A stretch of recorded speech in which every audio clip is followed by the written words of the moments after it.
출애굽기서 25장 21절 22절 말씀을 제가 받들어 봉독하겠습니다. 속죄소를 궤 위에 얹고 내가 내게 줄 증거판을 궤 속에 넣으라. 거기서 내가 너와 만나고 속죄소 위 곧 증거궤 위에 있는 두 그룹 사이에서 내가 이스라엘 자손을 위하여 내게 명령할 모든 일을 내게 이르리라. 아멘.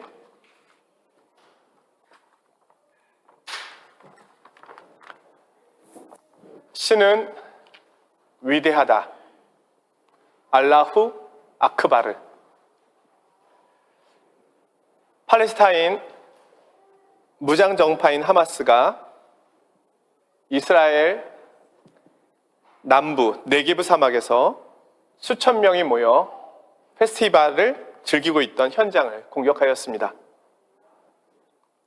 수백 명이 죽고 많은 이들이 인질로 잡혀갔습니다. 인질 중에는 프랑스인도 있다고 합니다.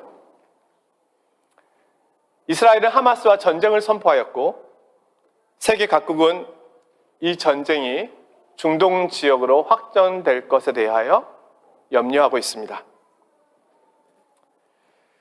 그런데 왜 폭력과 죽음의 현장에서 신은 위대하다는 말이 나올까요? 신은 정말 이것을 원하는 것일까요? 신은 정말 그들의 편이기만 한 것일까요? 신은 어떤 면에서 위대한 것일까요? 신의 위대함을 폭력의 정당함에서 찾는다면 그것은 신을 알지 못할 뿐 아니라 신을 이용하는 것입니다. 우리가 섬기는 신은 어떤 신인가? 우리는 정말 신에 대하여 알고 있는가? 우리가 섬기고 예배하는 참 신이신 하나님의 위대하심을 바르게 알고 이해하는 것은 필요할 것입니다. 만약에 제가 섬기고 있는 그 신이 그들이 말하는 신이라면 저는 그 신을 믿을 수 없을 것입니다. 오늘은 하나님께서 어떤 면에서 위대하신지 그 말씀에 귀를 기울여 보려 합니다. 2주 전에 법궤에 대한 말씀을 드렸습니다. 법궤는 성막에서 가장 중요한 지성소에 놓여져 있습니다. 이 법궤 안에는 하나님과 이스라엘과의 언약을 상징하는 십계명 돌판이 있습니다. 이스라엘이 하나님께서 주신 계명을 지키지 못하면 이 언약은 깨어집니다. 그러나 이 계명에 순종하면 이 언약 관계는 계속될 것입니다. 하나님께서는 이스라엘을 보호하시고 지키실 것입니다.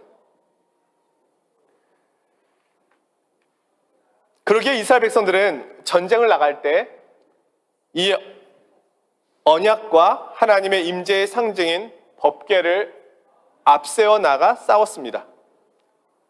마치 법궤를 부적처럼 여겨서 들고 나가면 전쟁에서 이길 수 있을 것이라고 생각했습니다. 하지만 사무엘상 4장에 보면 이스라엘이 블레셋과 싸울 때 전쟁에 패했을 뿐만 아니라 법궤까지 빼앗기는 모습이 나옵니다. 이스라엘 백성들조차 당황했습니다. 법궤가 있는데 왜 패했을까요? 우리는 법궤의 의미를 좀 더 자세히 살펴보아야 하겠습니다. 법궤에서 가장 중요한 것은 당연히 언약을 나타내는 돌판입니다. 하나님께서는 이스라엘을 대표하는 대제사장과 만날 때 언약을 상징하는 돌판 위, 속죄소에서 만나십니다. 속죄는 죄가 용서함을 받는다는 것을 의미합니다. 속죄소는 은혜를 베푸시는 자리라는 의미로 시은좌라고 불리우기도 하였습니다. 하나님과 이스라엘 백성과의 관계는 동등한 관계가 아닙니다. 하나님은 언약을 지키시지만 이스라엘은 하나님의 계명을 지키지 못합니다. 하나님과의 언약 관계는 깨어집니다. 그들은 복을 받을 자격을 잃게 됩니다. 그 결과 전쟁에서 그들은 지고 법궤를 빼앗기게 됩니다. 그런데 대제사장이 속죄소 앞으로 나아갑니다. 이스라엘의 죄를 고백합니다. 그러면 하나님께서 그들의 죄를 속죄해 주십니다. 용서해 주십니다. 은혜를 베푸십니다. 그러면 마치 죄가 없는 것처럼 여겨지게 됩니다.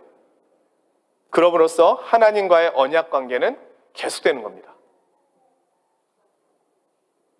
결국 하나님과 이스라엘 백성 사이에 언약이 계속되는 방식은 하나님의 용서와 은혜뿐입니다. 만약에 이스라엘 백성들이 하나님께서 말씀하신 모든 계명을 다 지킨다면 하나님의 용서와 은혜는 당연히 필요하지 않을 것입니다. 그런데 우리 인간이 어떻게 하나님의 말씀을 따라 완전한 거룩한 백성으로 살 수 있겠습니까? 그것은 불가능합니다. 율법은 선하고 완전하지만 우리가 그 율법을 지키기에는 연약하고 부족합니다. 아담 이후로 우리는 하나님의 거룩하심을 떠나 죄인으로 살고 있습니다. 결국 법궤 위에 있는 속죄소는 하나님의 율법과 심판을 보여주시지만 동시에 하나님의 용서와 은혜를 상징적으로 보여주고 있는 겁니다. 이스라엘 백성이 하나님과 언약 관계를 유지해 갈 수 있는 근거는 하나님의 용서의 은혜에 있는 겁니다. 가장 무섭고 두려운 지성소 위에 법궤 위 공간이 가장 은혜로운 은혜의 공간이 되는 것입니다.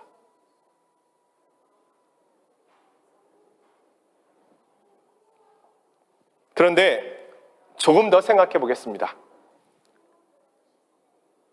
하나님과의 언약을 어겼는데 이 죄가 단지 회개의 기도와 하나님의 용서만으로 해결될 수 있을까요? 엄밀하게 그렇게 될 수 없습니다. 이 언약이 깨어졌다는 것은 하나님께 손해를 입혔다는 것이고 죄를 범했다는 것을 의미합니다. 언약을 어겼을 때에는 그에 상응하는 대가를 치루어야만 합니다. 거기에는 반드시 손해에 대한 보상이 이루어져야 합니다. 하나님과 언약을 깨뜨린 이스라엘 백성들은 그에 대한 보상을 치루어야 합니다. 그런데 어떻게 하나님께 보상해야 할까요? 하나님께서 그 길을 알려주셨습니다. 그것이 바로 제사입니다. 언약을 어긴 당사자를 대신하여 짐승으로 속죄의 제사를 드리는 겁니다. 내가 하나님의 계명을 어겼습니다. 죄를 범하였습니다. 근데 하나님께서 짐승을 가지고 오라고 하십니다. 그리고 그 짐승을 나를 대신하여 희생시키십니다. 벌하십니다. 나는 그 짐승을 하나님께 드리면서 회개의 마음을 고백하는 겁니다. 그러면 하나님께서 나 대신 짐승이 죄의 값을 치른 것으로 여기시는 겁니다. 하나님께서 짐승을 받으시는 것이 아닙니다. 짐승을 가지고 온 사람의 마음, 그 회개를 받으시는 겁니다. 대제사장이 속죄소로 나아갈 때 짐승을 죽입니다. 그리고 그 짐승의 피를 들고 지성소 안으로 들어갑니다. 거기서 피를 속죄소 위와 앞에 뿌립니다. 언약을 어긴 것에 대한 생명의 값을 치른 후에 하나님을 속죄소 위에서 만나게 됩니다. 하나님께서는 그 순종을 보시고 죄가 없다고 여기시는 겁니다. 자, 이렇게 정리해 볼 수 있습니다. 구약의 이스라엘 백성들이 하나님께로부터 구원받은 방식은 무엇입니까? 그 본질은 하나님의 은혜의 용서입니다. 하지만 이 은혜와 용서를 받기 위해서는 믿음으로 속죄소 앞으로 나아가야만 했습니다. 그리고 반드시 거기에는 희생의 피가 필요하였습니다. 자, 그럼 오늘날은 우리가 어떻게 하나님 앞에 나아갈 수 있을까요? 오늘날은 어떻게 하나님의 용서를 받을 수 있을까요? 거룩하신 하나님 앞에 나아가기 위해서는 우리의 죄가 없이함을 받아야 합니다. 어떻게 그것이 가능할까요? 여러분, 오늘 예배당에 오실 때 소와 염소를 좀 가져오셨습니까? 회개하셔야 되잖아요. 일주일 동안 죄를 안 지으신 분이 계신가요? 마음으로, 생각으로, 입술로, 행동으로?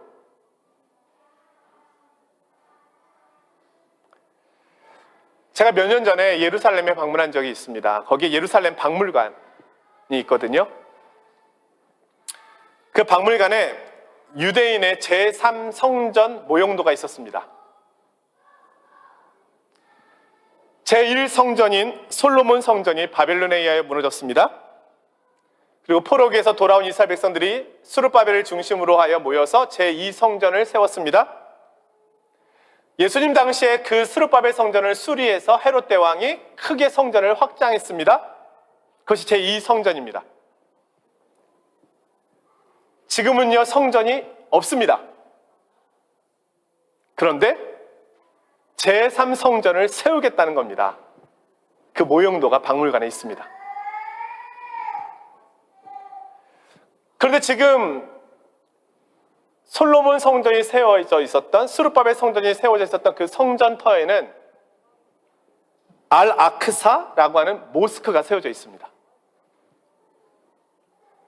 알-아크사라는 말의 뜻은 최고의라는 뜻입니다. 최고의 모스크가 거기 서 있습니다. 이슬람에게 3대 성지가 있는데요. 메카와 메디나, 그리고 세 번째가 알-아크사 모스크입니다. 무함마드가 그곳에서 하늘로 올라갔다고 전해지고 있습니다.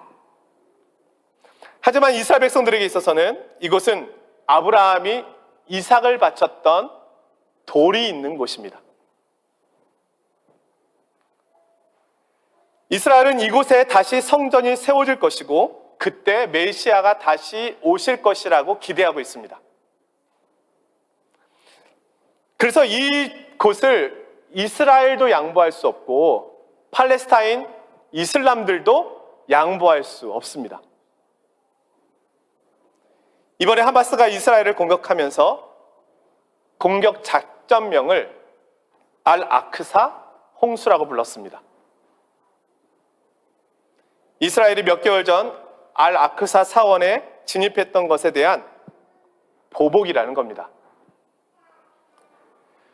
그럼 제3성전은 세워질까요?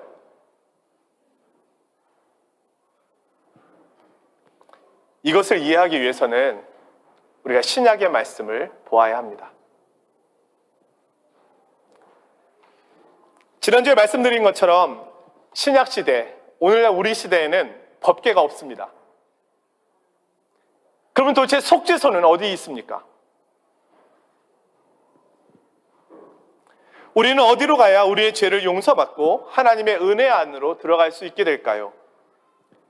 예수님께서 마태복음 26장 28절에 말씀하십니다. 이것은 죄사함을 얻게 하려고 많은 사람을 위하여 흘리는 바 나의 피 곧 언약의 피니. 예수님께서 우리 죄를 위하여 자신이 희생의 피를 흘리시겠다는 겁니다. 내가 하나님의 말씀을 어기고 죄인이 되었는데 나의 죄를 대신하여 율법에 규정한 죄의 값을 치루시겠다는 것입니다. 나를 용서하기 위하여 자신이 대신 돌아가시겠다는 겁니다. 신약에서 예수님께서 우리를 대신할 속죄 제물이 되십니다. 우리의 죄를 사하시는 속죄소가 또한 되십니다. 바로 성전이 되시는 겁니다. 성전의 가장 큰 역할은 하나님을 만나는 곳이고요. 하나님을 만나기 위해서 가장 중요한 것은 회개와 용서가 이루어지는 속죄소입니다. 근데 예수님이 그 성전이 되신다는 겁니다. 예수님의 속죄가 있는 곳에 하나님의 영광이 임하고 용서가 임하게 됩니다. 예수님께서는 자신이 성전이 되심을 말씀하셨습니다. 그렇다면요, 우리에게는 제3성전이 필요가 없습니다. 다시 제사를 드릴 필요가 없습니다.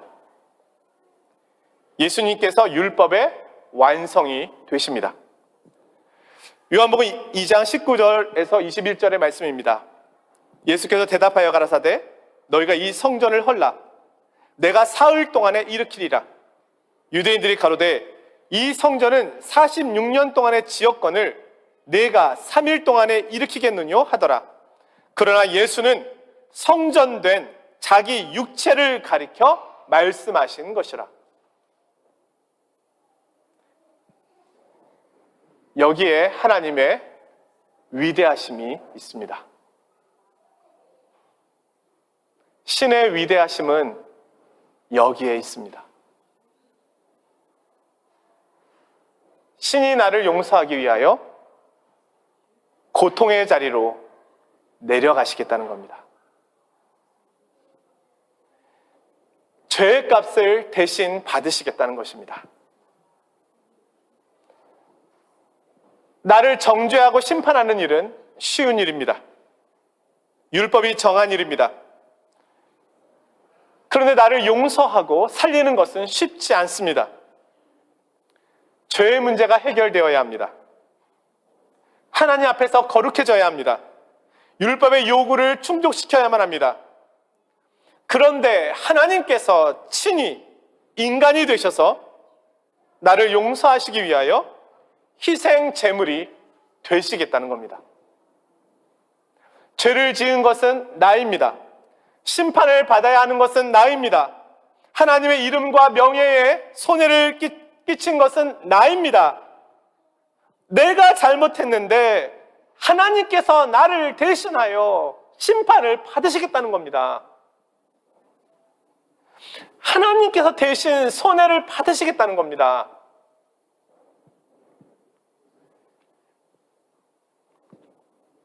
여러분, 이것이 쉬운 일입니까?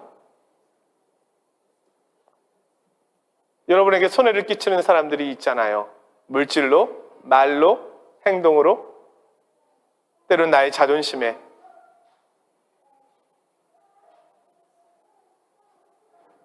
우리 하나님은요, 자신이 그것을 우리가 범한 죄를 대신 지시겠다는 겁니다. 예수님은 하나님과 동등하신 분이십니다. 그런데 이 세상에 오실 때 인간보다 더 낮은 모습으로 말 구유에 누이셨습니다. 죄 없으신 분이 십자가에 달려 돌아가실 때는 강도처럼 취급을 받으셨습니다. 멸시를 받으시고 마치 도살장에 끌려가는 짐승처럼 대우를 받으셨습니다. 사람들은 그를 짐승처럼 다루었습니다. 히브리서는 예수님의 죽으심을 이렇게 말씀합니다. 히브리서 10장 10절에서 12절의 말씀인데요. 이 뜻을 따라 예수 그리스도의 몸을 단번에 들이심으로 말미암아 우리가 거룩함을 얻어노라. 제사장마다 매일 서서 섬기며 자주 같은 제사를 드리되 이 제사는 언제나 죄를 없게 하지 못하거니와 오직 그리스도는 죄를 위하여 한 영원한 제사를 드리시고 하나님 우편에 앉으사. 십자가에서 흘리신 예수님의 피는 하늘의 지성소에 뿌려졌습니다. 하늘의 속죄소에 뿌려졌습니다.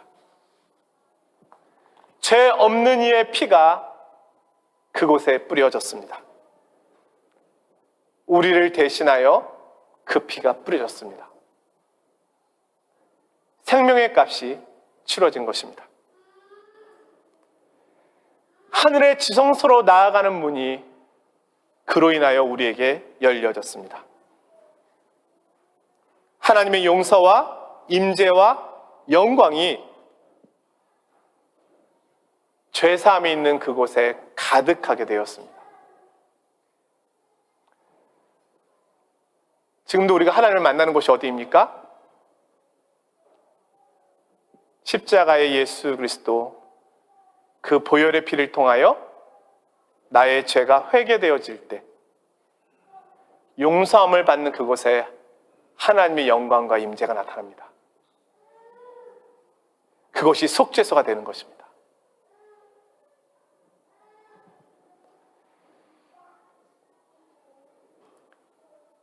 이 세상 모든 종교와 기독교가 다른 점은 여기 있습니다. 이슬람과 힌두교, 불교와 모든 종교가 기독교와 다른 이유는 여기 있습니다.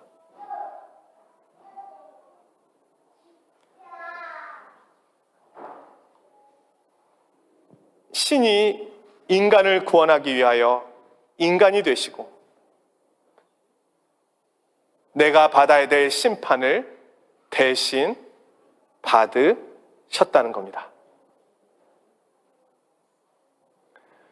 우리에게 가장 무서운 진노의 십자가여야 할 십자가가 우리에게는 가장 큰 은혜와 용서의 상징인 속죄소가 된 것입니다.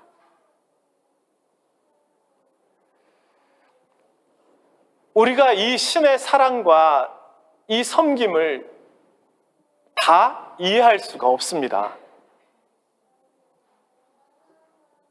꼭 그렇게 하셔야만 했을까요?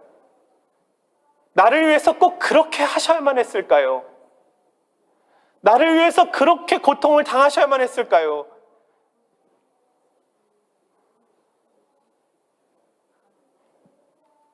그분은 부족함이 없는 분이시고 모자람이 없는 분이십니다. 내가 없어도 삼위 하나님 그 자체만으로도 충만한 교제와 은혜 가운데 계시는 분이십니다. 그런데 그분이 나를 사랑하셨다는 겁니다. 우리는 그것을 이해할 수가 없습니다.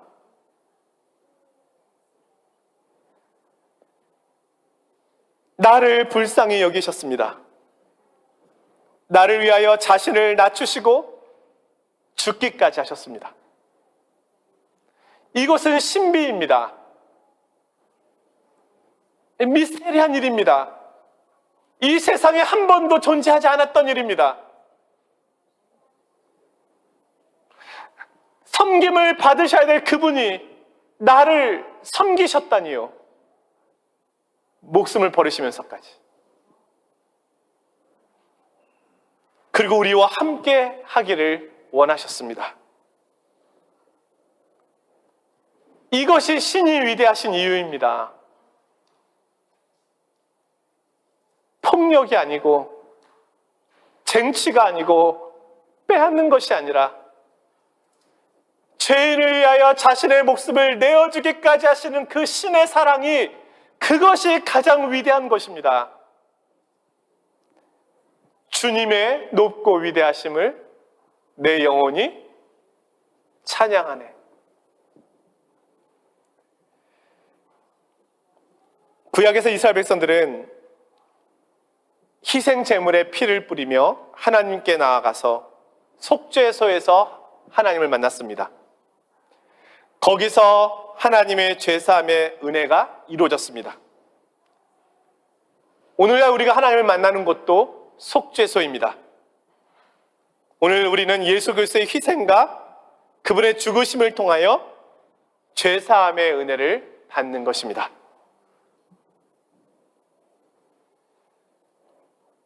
하나님의 위대하심은 우리를 향한 하나님의 용서와 은혜에 있는 겁니다. 사랑하는 성도 여러분, 예루살렘이라고 하는 말은 평화의 도시라는 뜻입니다. 그런데 그곳에는 평화가 없습니다. 그들이 만나며 하는 인사는 샬롬입니다. 그것은 평화입니다. 그런데 평화가 없습니다. 왜일까요? 아직도 하나님의 용서와 사랑을 바로 알지 못하기 때문입니다. 예수 그리스도 안에서만 이 참 복음을 볼 수 있습니다.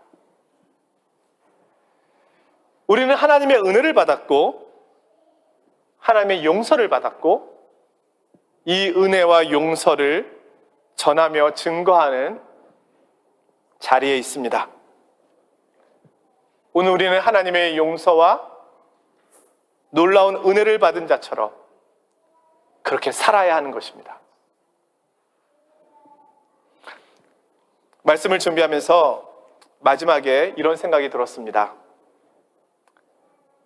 신은 위대하신데 인간도 참 위대하다. 이토록 큰 하나님의 사랑을 받았으면서도 여전히 하나님의 사랑을 의심하는 우리도 참 위대하다. 신의 섬김과 사랑을 보면서도 서로의 섬김과 사랑에 인색하니 얼마나 위대한가. 전쟁과 미움과 증오가 가득한 세상 한복판에서 여전히 하나님의 사랑을 외면하고 있으니 얼마나 위대한가. 하나님이 놀랍고 큰 은혜를 받았으면서도 은혜를 받지 않은 사람처럼 살고 있으니 얼마나 위대한가. 이제 우리는 이 어리석은 위대함을 끝내야 하겠습니다. 그리고 하나님의 은혜와 용서의 위대함을 바라보아야 하겠습니다.